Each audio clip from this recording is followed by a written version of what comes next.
ఆయన్ని పంపించి పాపం ఆయన కూడా ఏదో ఆయన ట్రోల్ అవుతున్నా అని చెప్పి ఆయన మాట ఆయన పంపించడం కంటే మీ అబ్బాయి లోకేష్ని పంపించి ఎంతమంది పిల్లలు బడికి వెళుతుంటే అంతమందికి మేము డబ్బులు ఇచ్చే బాధ్యత మాది, ఈ జీవోని అవసరమైతే సరిచేస్తాము అని చెప్పండి, ఈ వివాదానికి తెరదించండి తప్ప ఊకదంపుడు ఉపన్యాసాలు చెబితే అది ప్రజలకు నచ్చదు ఎక్కదు అనే విషయాన్ని కూడా మీరు గుర్తుపెట్టుకోవాలి. ఇప్పటికీ సూపర్ 6లో ఒకటి ఫెయిల్ అయ్యారు, ఇంకా 5 ఉన్నాయి.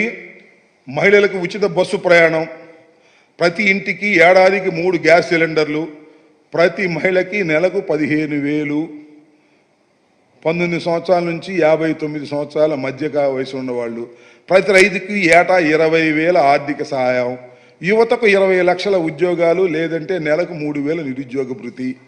ఇవన్నీ మర్చిపోలేదు. సూపర్ 6 ఒకటి ఫెయిల్ అయ్యారు. నెంబర్ 2 యూ ఫెయిల్డ్, సరి చేసుకోండి.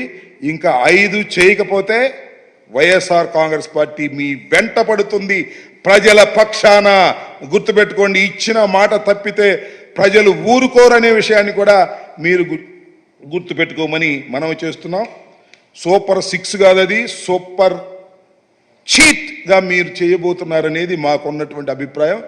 దాన్ని కూడా సరి చేసుకునే ప్రయత్నం చేయాల్సిందిగా ఈ సందర్భంగా నేను మిమ్మల్ని కోరుతున్నా. ఇంకపోతే ఇంకో చివరి విషయం, ఇవాళ ఈనాడులో విచిత్రమైన వార్త ఒకటి రాశారు.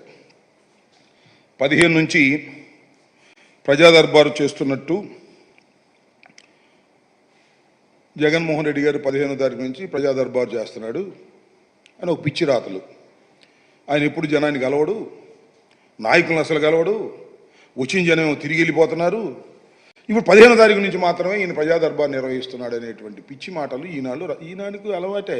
దానిలో పెద్ద ఆశ్చర్యకరమైన విషయం లేదు. ఏదో రామోజీరావు గారు పోయాడు, ఇప్పుడు ఏదో వాళ్ళ అబ్బాయి పేరేంటి కిరణ్ వచ్చాడు, ఏదైనా మాట్లాడేమనుకున్నాం. మాట్లాడనుకోవటం మన పొరపాటు, వాళ్ళ అబ్బాయే కదా.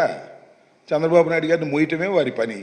జగన్మోహన్ రెడ్డి గారిని వ్యక్తిగతంగా హననం చేయాలనేదే వారి ప్రధాన ఉద్దేశం. వారిది, చంద్రబాబు నాయుడు గారిది అదే ప్రధానమైన ఉద్దేశంతోనే ఆయన మాట్లాడుతూ ఉంటాడు, వీళ్ళు రాస్తుంటారు. నేను మనవి